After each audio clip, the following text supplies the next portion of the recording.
So என்ன சொல்றது, உங்களுடைய மனப்பான்மை அப்போ எங்க இருக்குன்னு பாருங்க. கடன்ல இருக்கா இல்ல வளமையில இருக்கா? கடன் இருந்ததுன்னா கடனை தான் அதிகரிப்பீங்க, வளமையில் இருந்தா வளமைகள் அதிகரிப்பீங்க.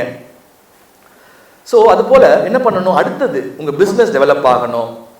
நீங்க டெவலப் ஆகணும்னா சிஸ்டமை கிரியேட் பண்ணுங்க. Create a system. ஒரு ஆர்கனைசேஷனா அடுத்தடுத்த பிரான்ச் யோசிக்கணும். எப்படிலாம் நீங்க உங்க பிராண்டை இன்க்ரீஸ் பண்ணணும். உங்க லோகோக்கு இம்பார்ட்டன்ஸ் கொடுக்கணும். அந்த பிராண்ட் சப்கான்சியஸா பாத்தீங்கன்னா, இப்போ ஒன்றும் இல்லை, டிங் டிங் டிடிங், அது எல்லாருக்குமே தெரியும். பிரிட்டானியாவோட அது ஒரு லோகோ மியூசிக்.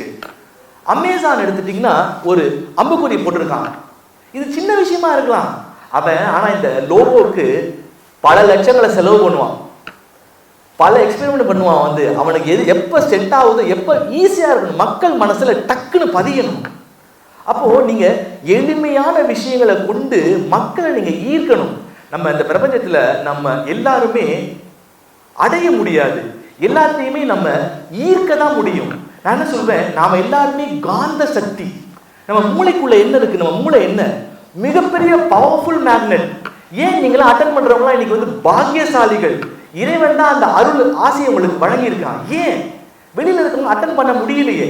ஏன்னா சமுதாயத்தில் என்ன பேசுறானோ உங்க பவர்ஃபுல் பிரெயின் அதை உறிஞ்சிக்கிட்டே இருக்கு, பயங்கரமா உறிஞ்சிக்கிட்டே இருக்கு. அப்போ நம்ம இங்க என்ன பேசுறோம், எதை பேசுறோம்? வளமைகளை பத்தி பேசுறோம். கோடிகளை பத்தி கேட்கும் போதே ஆனந்தமா இருக்கா? ஆனந்தமா இருக்கா இல்லையா கோடிகளை பத்தி கேட்கும் போதே? அப்போ அந்த மாதிரி விஷயங்களை கேட்க கேட்க கேட்க உங்க மைண்ட் உங்க அறிவு டெவலப் ஆகுது, உங்க மைண்ட் டெவலப் ஆகுது. அதனால எல்லாத்தையும் சுருக்கமா பார்க்காம விரிவா பாருங்க, ரொம்ப விரிவா பாருங்க. வாழ்க்கை உங்களுக்கு தொடங்க ஆரம்பிக்கும். நாம என்னவாக வேணா ஆக முடியும், நாம என்னவாக வேணா ஆக முடியும். என்ன பிரச்சனை? ஏன் உங்களால சாதிக்க முடியல, ஏன் ஜெயிக்க முடியல? உங்க மனம் சிதறிக்கிட்டே இருக்கு. உங்க மனம் குவிக்கப்படணும், பயங்கரமா குவிக்கப்படணும். உங்க மனம் சிதறுது, அதான் பிரச்சனை.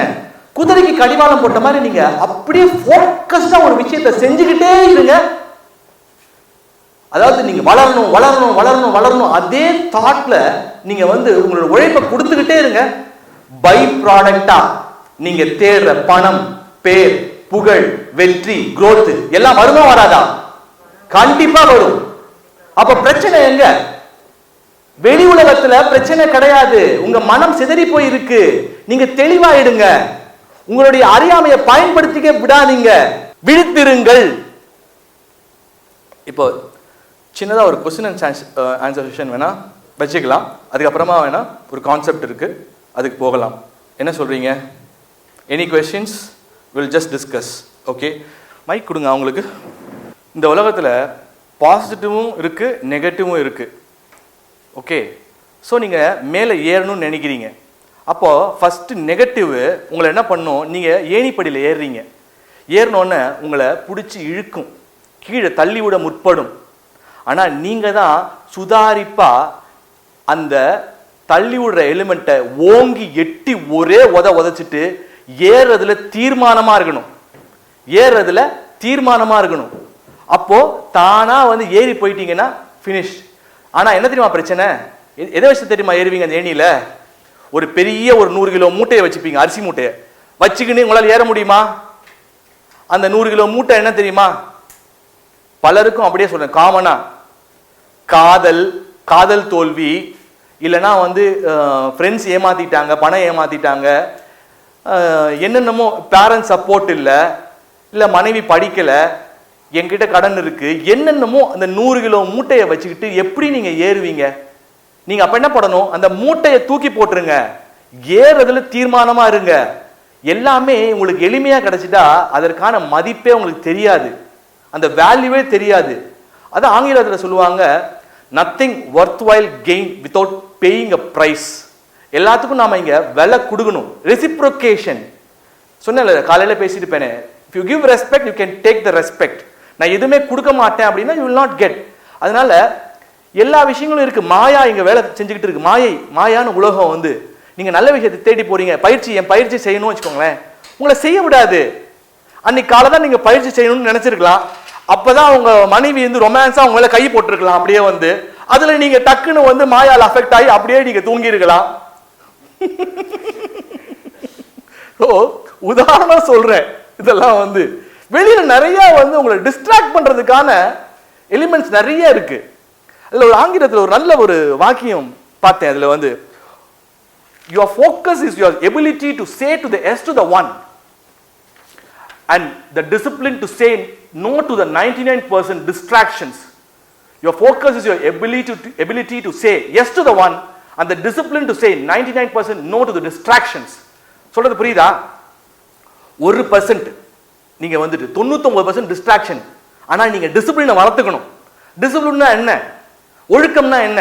தண்ணி அடிக்கிறது, சிகரெட் பிடிக்கிறது அது கிடையாது. ஒழுக்கம்னா எல்லாமே ஒழுக்கம் தான். ஒருத்தனுக்கு வாக்கு கொடுக்குறீங்க, ஒருத்தவங்களை நம்பி பணம் போடுறான் அப்படின்னா அவனுக்கு நீங்க பணத்தை பண்ணி கொடுக்கணும். அதுதான் ஒழுக்கம். நேரத்துக்கு போகணும். என் ஃப்ரெண்டு ஒருத்தன் இருக்கான், 10 மணினா அவன் 11 மணிக்கு தான் வருவான். நானே ப்ரோக்ராம் பண்ணி வச்சிருவேன். ஏன்னா அவன் மைண்ட்ல ப்ரோக்ராம் பண்ணி வச்சுட்டான், அவன் ஆழ் மனசுல அவன் ப்ரோக்ராம் பண்ணி வச்சுட்டான். அவ்வளவுதான், நான் 10னா 11 தான் போவேன்.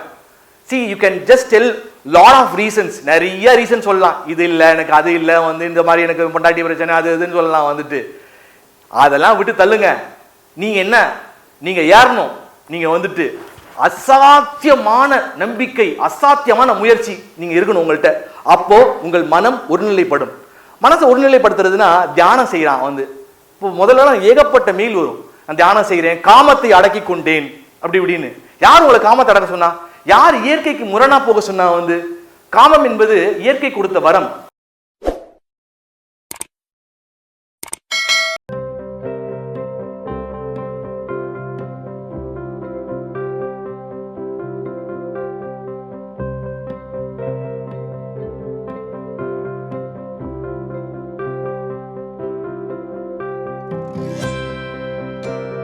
இதை போன்று மேலும் பல அபரிமிதங்களுடன் உங்களுக்கு ஆற்றலாகவும் நம்பிக்கை ஒளியாகவும் ஏஎல் சூர்யா.